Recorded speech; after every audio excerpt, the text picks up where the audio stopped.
What if the biggest danger after 75 isn't what most people fear, but what they quietly ignore because it feels too ordinary to matter?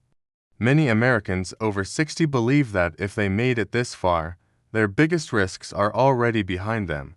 They assume the final chapter is written by genetics, fate, or just old age. But something is missing from that belief, and the clues have been hiding in plain sight for decades.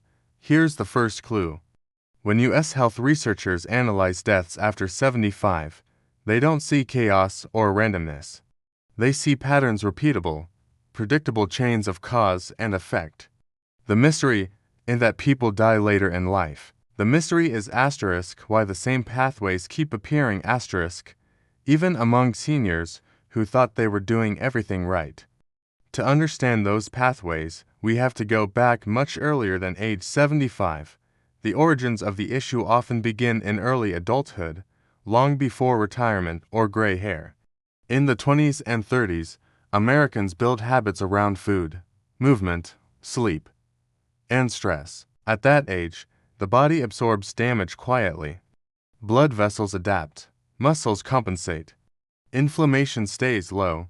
Epidemiologists later showed that risk factors for heart disease, metabolic illness, and cognitive decline can be detected as early as age 30, but almost no one feels them then. The cause is exposure. The effect is delayed. Changes start quietly in the 40s. This is when repair slows. According to large U.S. cohort studies, insulin sensitivity drops, arterial stiffness increases, and muscle mass begins to decline at about 1% per year. Still, symptoms are subtle. Fatigue is blamed on work. Sleep problems are blamed on stress. Falls are rare. Most people respond by pushing harder or relying on medication, believing modern medicine will correct anything serious later. The shift after 65 is the turning point most people ignore. Medicare data shows a sharp rise in multi-condition diagnoses after this age. Blood pressure medications are added. Cholesterol drugs appear. Balance worsens. Reaction time slows. But here's the twist. The most dangerous risks after 75 are dramatic diseases. They intersections heart disease combined with weakness, diabetes combined with dehydration, mild cognitive decline combined with isolation. Each risk alone seems manageable. Together, they become lethal. This leads us to the breaking point, where the problem becomes visible.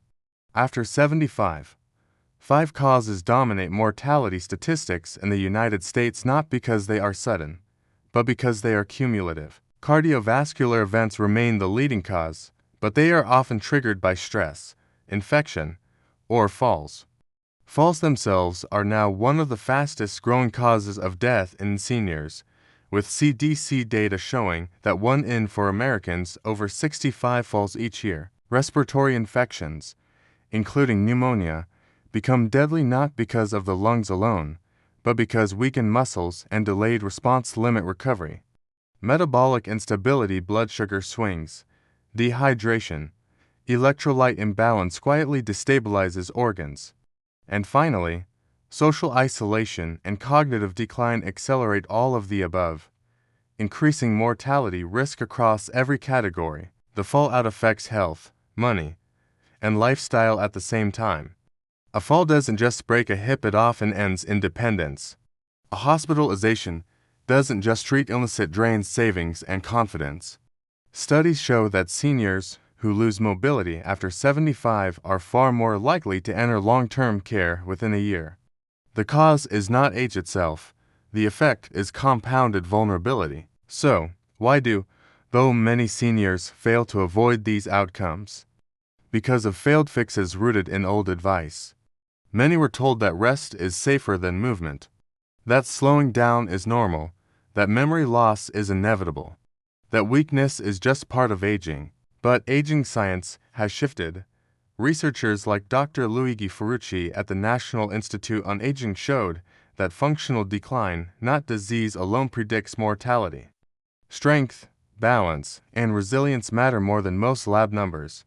Link this to today, and the pattern becomes clear across millions of Americans. The seniors who remain healthiest after 75 are not the ones chasing youth.